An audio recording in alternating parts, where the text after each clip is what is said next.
Hoje eu preciso que você preste bastante atenção nesse vídeo. E sim, mais uma vez nós vamos falar dele, Alexandre de Moraes. Hoje, como você deve saber, o Alexandre de Moraes foi sancionado pela Lei Magnitsky. Magnitsky do amor. Parei, o assunto é sério. Mas o que é de fato, a Lei Magnitsky? Basicamente é uma lei criada pelos Estados Unidos para poder sancionar pessoas que são responsáveis por violar direitos humanos e corruptos ao redor do mundo. Antes que você fale, Nicolas, mas isso não está ferindo a soberania do outro país? Não, porque as sanções são aplicadas às empresas americanas que tiverem contato com quem está na lista. E impede, por exemplo, a entrada do Alexandre de Moraes no próprio Estados Unidos, ou seja, sobre o próprio país deles. Além disso, Itaú, Bradesco, Santander, Banco do Brasil, Nubank e Inter, demais bancos devem bloquear contas, ativos ou cartões caso possuam vínculos com Alexandre de Moraes. Proibição de entrada no país, suspensão dos cartões como Visa e Mastercard, porque são de lá. Todo e qualquer banco brasileiro que estiver mantendo vínculo com ele estará sob risco,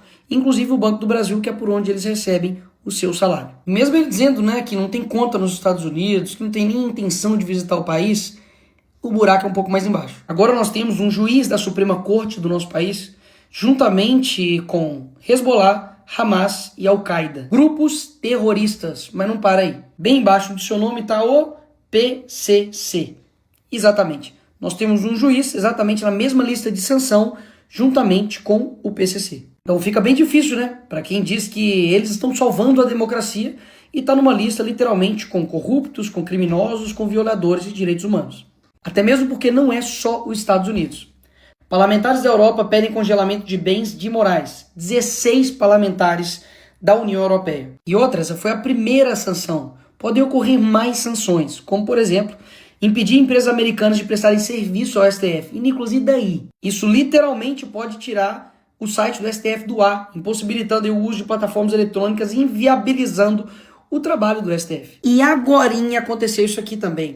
Tagliaferro, quem é Tagliaferro, Nicolas? Ele é ex-assessor do Alexandre de Moraes.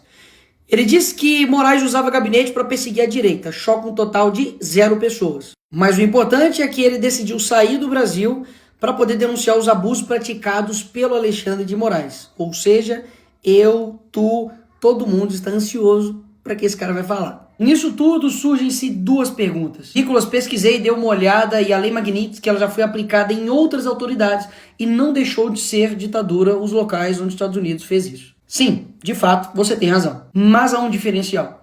Todos esses locais, como por exemplo até mesmo a Venezuela, Cuba, já era uma ditadura 100% instaurada. Aqui no Brasil a gente ainda tem respiros de democracia, como por exemplo falar na internet. Muito embora ele mesmo já tenha derrubado minhas redes sociais. Mas enfim, a gente ainda pode usar por um tempo, Então sim, você está correto. Não é nenhuma bala de prata. Também porque a gente está tentando matar um vampiro. Mas é sim, uma bela de uma rachadura nessa tirania que inclusive foi feita por brasileiros. A Lei Magnitsky é a maior ou única esperança de um Brasil livre de comuno-larápios. Olavo de Carvalho. Esse tweet até poderia ser algo assim normal, se não tivesse sido feito em 2020, por essas e outras que eu peço para vocês estudarem esse cara, porque inerrável. E da comitiva de deputados brasileiros, especialmente do Eduardo, que está aqui, que durante muito tempo ficou zoado aí de ser fritador de ovo, que ele trabalhou nos Estados Unidos com isso, que hoje deu uma bela de uma fritadinha na cabeça de ovo. Junto com o Paulo conseguiram essa sanção. E aí vem a terceira pergunta. Eu tinha falado 2, mas enfim. A terceira pergunta. Será que essas sanções vão fazer com que este cara, juntamente com o consórcio e cúmplices, recuem das decisões arbitrárias, sem ampla defesa, da perseguição que está acontecendo aqui no Brasil, principalmente contra a direita? A resposta é: ninguém sabe. E sim, há uma tensão no ar. Porque a gente sabe que o sistema pode revidar com muito mais repressão ou fazer um recurso estratégico. Mas nos 2 casos, ambos são possíveis e perigosos. Por isso mesmo que a gente precisa reconhecer o que está acontecendo externamente, mas não deixar de fazer o nosso papel internamente como Brasil. Eu já te aproveito para poder te chamar para dia 3 de agosto, neste domingo, nós estamos nas ruas do Brasil. Eu estarei de manhã em Belo Horizonte, na Praça da Liberdade, e à tarde estarei em São Paulo, na Avenida Paulista. Nicolas, mas por quê? O que o Alexandre de Moraes fez e o sistema fez de tão horrível assim pra gente ter que ir pra rua? Poderia ficar aqui horas te mostrando, mas vou te colocar só alguns pontos. Primeiro, violação sistêmica de direitos e garantias fundamentais. O Alexandre de Moraes tem marcado prisões preventivas, arbitrárias, 17 anos para quem roubou uma bola assinada pelo Neymar no Congresso. Quebra de sigilo, censura prévia, como fizeram com o Brasil Paralelo, não deixando ir ao ar um documentário. Ausência contraditória, restrição de defesa, basta você ver 5 minutos sobre o julgamento aí da trama golpista que você vai ver tudo isso que eu tô falando. Inquéritos ilegais e sem fim, basicamente ele abre inquéritos sem nenhum tipo de fim, de prazo, e vai prorrogando, e basicamente para poder fazer o Fishing Expedition. Significa fazer uma pesca predatória. Basicamente você vai indo atrás da pessoa para poder ir buscando outras coisas.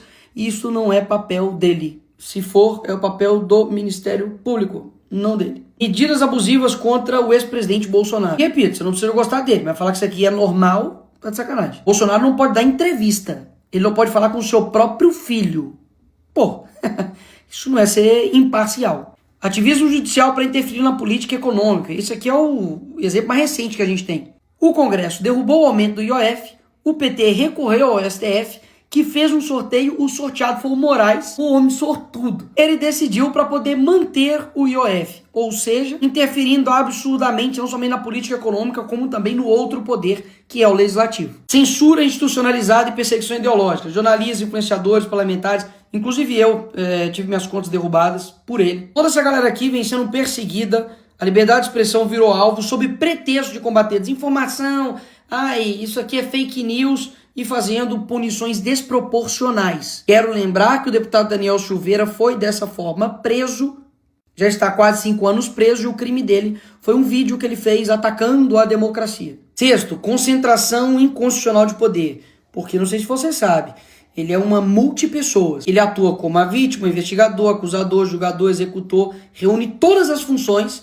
basicamente em um juiz só. E por fim, toda a construção de uma narrativa de trama golpista, que na verdade a gente sabe muito bem que é para poder perseguir quem estava de verde e amarelo. Se tivesse todo mundo de vermelho falando que era esquerdista, invadindo o Congresso, como já foi feito várias vezes, aí estava todo mundo livre e em paz. Isso aqui é somente a pontinha do iceberg, porque eu reuni tudo isso aqui para poder protocolar um pedido de impeachment do Alexandre de Moraes com base nesses novos fatos que nós temos hoje. Ou seja, o mínimo que você tem que fazer agora, depois que esse vídeo acabar, é ir até o seu senador e pedir para ele se posicionar para que ele seja a favor do impeachment do Moraes. E você pode me perguntar, mas Nicolas, por que eu tenho que saber de tudo isso? Sobre Alexandre de Moraes, sobre sanções, sobre todas essas questões. O que isso muda na minha vida? Tudo.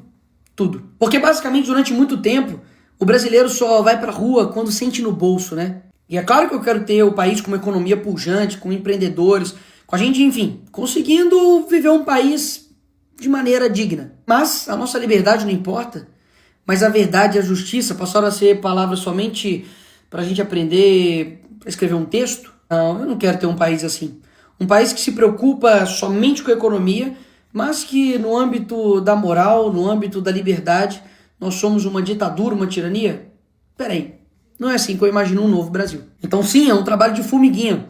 Conscientizar, falar com as pessoas, ganhar a opinião pública, afinal de contas, nós temos aqui, só isso aqui, só a internet. Enquanto eles têm as universidades, têm os tribunais, tem a Globo, tem toda a mídia tradicional do lado deles. E eu não tenho dúvidas que para melhorar vai ter que piorar muito ainda. E aqui vai meu ponto final. Tudo que eles querem que você faça é desistir, ficar desesperançoso, falar que nada dá certo, que não adianta, mas vai por mim. A gente não pode ter menos persistência do que esses caras. Eles estão há anos, décadas, lutando por um poder. A gente também vai ter que lutar por décadas para poder ter um novo Brasil. Não há mal que dure para sempre. Eu espero que ele já esteja no fim. E se não estiver próximo do fim, que Deus nos dê força para poder enfrentar até o fim.